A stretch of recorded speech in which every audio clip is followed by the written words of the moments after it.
Hi, good morning everyone. Welcome to my channel Free Your Heart after a long time. So काफ़ी busy चल रही थी इन दिनों, तो सोचा आज आपसे बात करूं। मैंने सोचा कि इस बारे में बात करते हैं कि how I manage my happiness with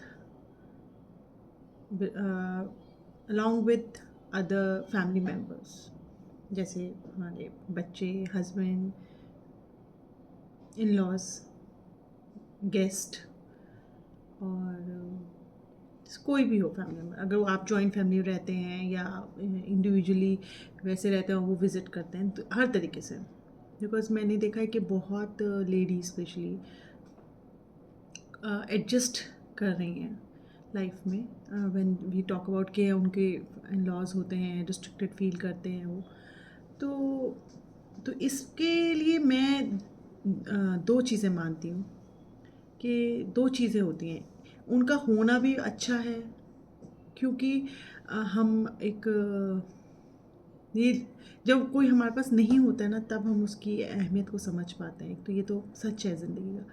but हाँ, उनका होके आपके साथ प्रॉब्लम होना, ये एक वजह ये इसलिए भी हो जाती है क्योंकि हमारी अपब्रिंगिंग जो होती है, हम लड़कियों की माँ बाप के घर से पहले, तो माँ बाप के घर से हम यही सीख के आते हैं, आप जो वो कहेंगे आपको वो करना है, जैसा वो कहेंगे वो करना, जैसा सुबह उठ के नहाना, तैयार होना, नाश्ता बनाना, बच्चे खाना बनाना, सबको खुश रखना, सबको खुश रखना। हमारे माँ बाप ये बोलना भूल जाते हैं, स्पेशली इंडिया में तो है ही, बाहर का मुझे पता नहीं, बट हिंदुस्तान में ज़्यादातर मैक्सिमम माँ बाप ये बताना अपने बच्चे को भूल जाते हैं कि बेटा उनको तो खुश रखना ही, लेकिन अपनी भी खुशियों का ध्यान रखना। ये माँ बाप हमारे बोलना भूल जाते हैं, जो कि सबसे बड़ा सच है। अगर हमारे माँ बाप हमें अपने बच्चियों को, बेटियों को ये शादी से पहले ही सिखा दें कि बेटा खुद भी खुश रहना है और दूसरों को भी खुश रखना है, तो मुझे लगता है, ऐसा फील आता है कि घर टूटने कम हो जाएंगे। ये मेरा मानना है, क्योंकि घर ज़्यादा ज़्यादा इसीलिए टूट रहे हैं क्योंकि कहते हैं ना, हम एग्जॉस्ट हो जाते हैं। लोग, लड़कियां, लेडीज़ एग्जॉस्ट हो जाती हैं। वो अपना रोज़ सुबह होके नहा रही हैं, तैयार हो रही हैं, साड़ी पहन रही हैं, फिर उसके बाद खाना बना रही हैं, पति का लंच बॉक्स कर रही हैं, बच्चे हो गए कुछ सालों बाद तो बच्चों को देख रही है, उसको दूध भी पिला रही है, उसको नाश्ता भी कर रही है, फिर सास ससुर को भी खाना खिला रही है, कोई गेस्ट आ गए तो उनको भी देख रेख कर रही है। वो ऐसे ही एक उस चक्रव्यूह में फंस जाती है, उसे फंस जाती है कि अपने लिए समय देना भूल जाती है वो। और जब एक टाइम आता है कि जब धीरे धीरे लोग आपकी लाइफ से थोड़ा थोड़ा डिपार्ट होने लग जाते हैं, बच्चे बड़े होने लग जाते हैं, वो अपनी लाइफ में इतने बिजी हो जाते हैं, सास ससुर में से अगर बहाना करे कुछ हो, किसी को हो जाए, तो वो उसकी ज़िम्मेवारी थोड़ी कम हो जाती है। और मतलब, या हस्बैंड कहीं भी कोई हो सकता है फील्ड ट्रिप पे हो तो, या ठीक है तो कम लाइट का फील्ड ट्रिप पे हो तो आपकी खुशी का क्या रहा उसमें। तो मैं ये मानती हूँ कि आपको अपने आप के लिए, ज़रूरी नहीं है कि एक औरत को बिज़नेस करेगी, वो जॉब करेगी तो ही वो खुश रह सकती है, वो इंडिपेंडेंट फील कर सकती है। नहीं, इंडिपेंडेंट की भाषा बहुत तरीके से है। आप अगर अपने आप को थोड़ा समय दें, रोज़ अपने आप को थोड़ा एक कप चाय पिए, थोड़ा अपने लिए जर्नलाइजिंग करें, मतलब जर्नल लिखें, थोड़ा सा डायरी राइटिंग करें। आपको क्या पसंद है, अगर आपको थोड़ा म्यूज़िक पसंद है तो म्यूज़िक सुने, अगर गाना पसंद है तो गाना गाएं, मतलब जो भी आपकी पसंद है, आर्ट है तो आर्ट करें, ड्राइंग है तो उससे आप अपने आप को अहमियत और अपने आप को टाइम देते हैं। ठीक है। और उससे एक और चीज़ का बहुत बड़ा इफ़ेक्ट होता है कि ये चीज़ें आपकी शुरुआत में ही आपकी फैमिली, एक्सटेंडेड फैमिली में आपके साथ चलती है रूटीन में, तो they will also accept you, है ना। अब सडनली आप इतने सालों तक चक्री की तरह उनके आसपास घूम रहे हैं, काम कर रहे हैं, सब कुछ कर रहे हैं, और सडनली आप कुछ सालों बाद उठ के अब शुरू कर देंगे, तो वहाँ एडजस्ट करना बहुत मुश्किल हो जाता है, उनके लिए एक्सेप्ट करना मुश्किल हो जाता है। उसमें उनकी गलती नहीं। आप ये मत कहिए कि मैं तो चाहती हूँ ये करना वो करना, मैं मेरे पास टाइम ही नहीं होता, ये नहीं होता, तो उसमें उनकी गलती कोई है। आप ही ने उनको ऐसा प्रिविलेजेस दे दे के ऐसा बना दिया कि अब वो आपके बिना रह ही नहीं सकते, वो आप पे टोटली डिपेंडेंट है ना। तो इसीलिए प्लीज़ अपने आप को इम्पोर्टेंस फर्स्ट डे से ही देना सीखें। और इनफैक्ट जब हम लोगों के रिश्ता पक्का होता है, चाहे वो अरेंज मैरिज हो चाहे लव मैरिज हो, इतना टाइम तो मिलता है कि हम कम्युनिकेट कर पाते हैं अपनी फैमिलीज़ के साथ, एक्सटेंडेड फैमिलीज़ के साथ। तो just put there in their mind. In fact आपकी फैमिली, आपके पेरेंट्स को भी उनके माइंड में डालना चाहिए कि मेरा बच्चा, मेरी बेटी है, वो इससे पसंद करती है, ऐसे उसे मुझे पसंद है। तो ऐसी चीज़ों को उनके माइंड में डालिए कि जिससे कि हाँ, कि उन्हें पता हो कि हाँ इसे ये पसंद है, इसे ना पसंद है। हमेशा ये क्यों हो कि लड़के को पसंद ये है, घर वालों को भी पसंद है। अरे लड़की की भी तो कोई पसंद होती है ना, लड़की को भी पसंद होगा कि मैं ये खाना पसंद करती हूँ, मुझे यहाँ जाना पसंद है, मुझे वो पसंद है। तो इसमें हमें हमारे माँ बाप को एक बहुत ज़रूरी है ये सीखना। और इनफैक्ट हमारी आज की जनरेशन में माँ बाप हैं जैसे, उनको भी ये समझना बहुत ज़रूरी है कि अपनी बेटियों के लिए करें, और अपनी बेटी को ये भी सिखाएं कि बेटा अपने लिए जीना है, और अपने खुद भी खुश रहना, उनको भी खुश रखने देना है। और अगर कोई दिक्कत हो तो कोशिश करने में पीछे नहीं हटना है। आजकल ये बहुत आसान हो गया है कि चलो आजकल साथ नहीं अच्छा लग रहा, ठीक है, कॉम्प्रोमाइज़ नहीं हो रही, मैं तुम्हारी बात क्यों सुनूं, मैं तो बहुत अच्छे से अर्निंग कर रही हूँ, मैं तो इंडिपेंडेंट हूँ। ये कहना बहुत आसान है, ये बहुत कहना आसान है। और रिश्ता तोड़ना तो सबसे आसान हो गया आज के टाइम में, बस पेपर साइन करे और रिश्ता टूट गया। बच्चे को हॉस्टल में डाल देते हैं आधे से ज़्यादा माँ बाप, मैं ये देख लूँ। बट ऐसा क्यों करना है, ऐसा क्यों करना है? आप ट्राई तो कीजिए, इनिशिएट तो कीजिए उस रिश्ते को बचाने के लिए। और ये एक तरफा नहीं, मैं ये मानती हूँ, बिल्कुल हस्बैंड वाइफ दोनों का ही है इसमें, पेरेंट्स का भी इक्वल रोल होता है।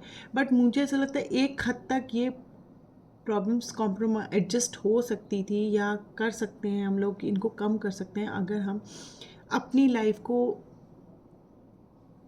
साथ के साथ जिएँ उनके साथ। जब हम शादी होते तभी से अपनी लाइफ को उनके साथ जिएँ, क्योंकि अगर हम उनके इर्द गिर्द रहते रहेंगे तो जब हम अपना सांस लेना शुरू करेंगे, जब हम अपने लिए स्टेप लेंगे, तो उन्हें तकलीफ तो होगी, बिल्कुल होगी।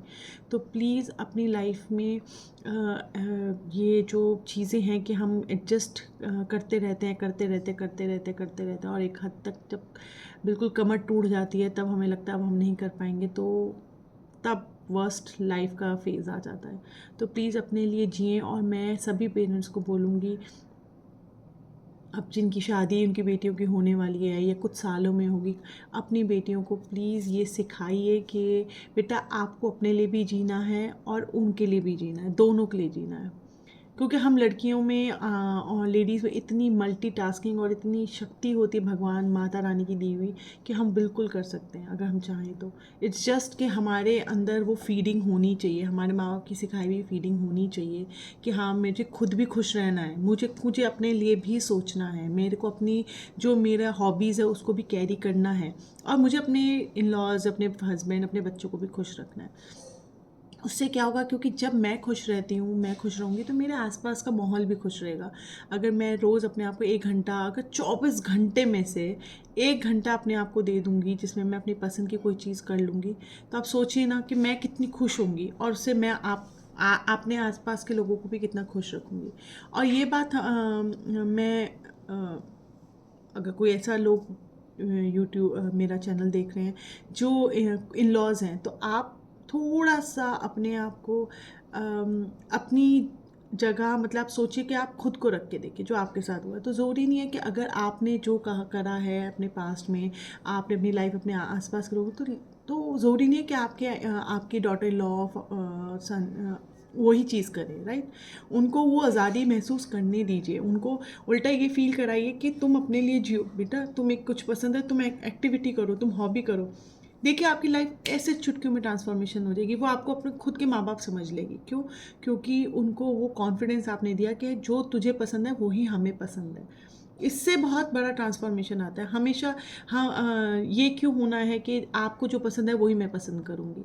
अगर लड़का ये कह दे कि तुझे जो पसंद है वो मुझे पसंद है, तो मैं आपको लिख के दे रही हूँ, वो लड़की वो ही पसंद करेगी जो उस लड़के को पसंद है।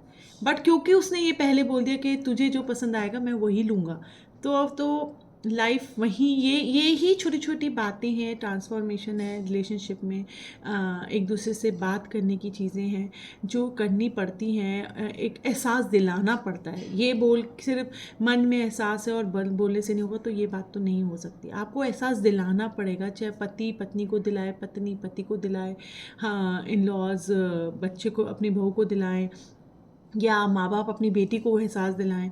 तो हर तरीके से हर रिश्ते में एहसास दिलाना, इमोशनल कनेक्शन बनाना, बोलना, मतलब कहते हैं ना बोलना, स्पीक, वो वाली बहुत ज़रूरत है। तो आप प्लीज़ इस चीज़ को फॉलो कीजिए और अपनी लाइफ में अपने आप को थोड़ी अहमियत दीजिए। अगर आप किसी के घर की बहू हैं या बेटी हैं या बनने वाली हैं, तो अपने आप को समय देते हुए ही आगे बढ़ें और ये बात अपने एक्सटेंडेड फैमिली को भी बताएं ओपनली कि हाँ, मैं कोई हॉबी पसंद है, मैं ये क्लास कंटिन्यू करना चाहती हूँ, ये करना चाहती हूँ, ये उनको बताएं, जिससे कि वो एक्सेप्ट आपको शुरू से ही करें। और शुरू से ही आप अपने आप को टाइम देंगे तो उन्हें प्रॉब्लम नहीं होगी। वो शेड्यूल ही आपका फिक्स हो जाएगा ना, वो शेड्यूल ही ऐसा बन जाएगा आपका। तो प्लीज़ अपने आप को टाइम दीजिए और बहुत खुश रहिए। Thank you so much, bye bye. और अगर आप मुझसे जुड़ना चाहते हैं, मुझसे अपनी बातें शेयर करना चाहते हैं, देखिए मेरे पास हो सकता है सोल्यूशन ना हो, लेकिन कई बार होता है कि हमें ऐसा प्लेटफॉर्म चाहिए होता है, ऐसे लोग चाहिए होते हैं जो हमसे बात करें, हमें सुने, ठीक है। तो क्योंकि हम एक वेंट आउट हो जाता है हमारे अंदर से, तो प्लीज़ मेरे से जुड़िएगा। मेरे को आप डीएम कर सकते हैं मेरे इंस्टाग्राम चैनल पे या यूट्यूब पे, एंड मैं आपसे कनेक्ट करूँगी। Bye bye, take care.